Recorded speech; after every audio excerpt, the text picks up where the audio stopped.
Hi ಎಲ್ರಿಗೂ ನಮಸ್ಕಾರ. ನಾನಿವತ್ತು ನವರಾತ್ರಿ ಹಬ್ಬದ 7ನೇ ದಿನದ ದುರ್ಗಾ ಮಾತೆಯ 7ನೇ ಅವತಾರದ ಬಗ್ಗೆ ತಿಳಿಯೋಣ ಬನ್ನಿ. ನವರಾತ್ರಿ ಹಬ್ಬವು ಹಿಂದೂ ಧರ್ಮಗಳಲ್ಲಿ ಅತ್ಯಂತ ಪವಿತ್ರವಾದ ಹಬ್ಬಗಳಲ್ಲಿ ಇದು ಒಂದಾಗೈತಿ. 9 ದಿನಗಳ ಕಾಲ ಕಾಲದೇವಿ ದುರ್ಗಿಯ ವಿಭಿನ್ನ ರೂಪಗಳ ಪೂಜೆ, ಧ್ಯಾನ ಮತ್ತು ಉತ್ಸವಗಳಿಂದ ಆಚರಿಸ್ತೇವೆ.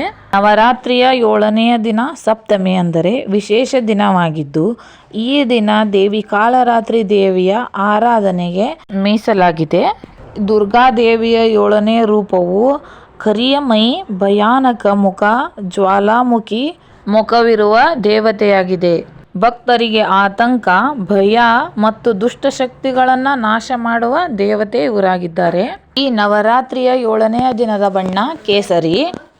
ಈ ಕಾಳರಾತ್ರಿ ದೇವಿಗೆ ಕಮಲದ ಹೂವು ಸಮರ್ಪಣೆಯನ್ನ ಮಾಡಬೇಕು. ಈ ದೇವಿಯನ್ನು ಆರಾಧಿಸುವುದರಿಂದ ದುಷ್ಟಶಕ್ತಿಗಳಿಂದ ರಕ್ಷಣೆ, ಧೈರ್ಯ, ಶಕ್ತಿ, ಬಲ ಎಲ್ಲ ಸಿಗುತ್ತದೆ. ಕಾಳರಾತ್ರಿ ದೇವಿಯ ಮಂತ್ರ: ಓಂ ಕಾಳರಾತ್ರಿಯೇ ನಮಃ, ಓಂ ಕ್ರೀಂ ಕಾಳರಾತ್ರಿಯೇ ನಮಃ. ಇನ್ನೂ ಹಲವಾರು ಮಂತ್ರಗಳು ಈ ಕಾಳರಾತ್ರಿ ದೇವಿಗೆ ಪಠಿಸುತ್ತಾ ನಾವು ಆರಾಧನೆಯನ್ನ ಮಾಡಬೇಕು.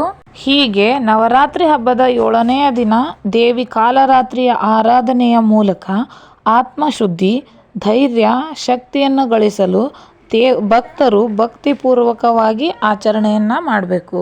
ಈ ದೇವಿಗೆ ಬೆಲ್ಲ ಅಥವಾ ಬೆಲ್ಲದಿಂದ ಮಾಡಿದ ಪದಾರ್ಥವನ್ನ ನೈವೇದ್ಯವಾಗಿ ಮಾಡಬೇಕು. ಕಾಳದೇವಿಯನ್ನು ಶಕ್ತಿಯ ರೂಪವಾಗಿ ಆರಾಧಿಸ್ತಾರೆ.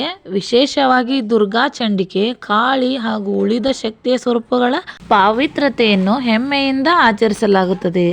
ಈ 7ನೇ ದಿನವು ಅತ್ಯಂತ ವಿಶೇಷ ಆರಾಧನೆ, ಹೋಮ, ಕವಚ ಪಠಣ ಹಾಗೂ ಆಲೋಚನಾ ಶುದ್ಧತೆಯೊಂದಿಗೆ ಪೂಜೆ ಮಾಡಲಾಗುತ್ತದೆ.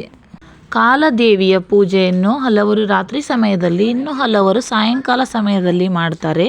ಸಾಯಂಕಾಲನೇ ಯಾಕೆ ಅಂತಂದರೆ, ತತ್ವ ಅಂಧಕಾರದಲ್ಲಿ ಬೆಳಕನ್ನು ತರಬಲ್ಲ ಶಕ್ತಿಯಾಗಿ ಈ ದುರ್ಗಾಮಾತೆ. ಕಾಳದೇವಿಯ ಲಾಲಿತ್ಯಭರಿತವಾಗಿ ಭಜನೆ, ದೇವಿ ಪಠಣೆ ಮತ್ತು ದೀಪಾರಾಧನೆ ಮಾಡುವುದರಿಂದ ದೇವಿಯನ್ನ ಒಲಿಸಿಕೊಳ್ಳಬಹುದು. ವಿಡಿಯೋ ನೋಡಿದ್ದಕ್ಕಾಗಿ ಧನ್ಯವಾದಗಳು.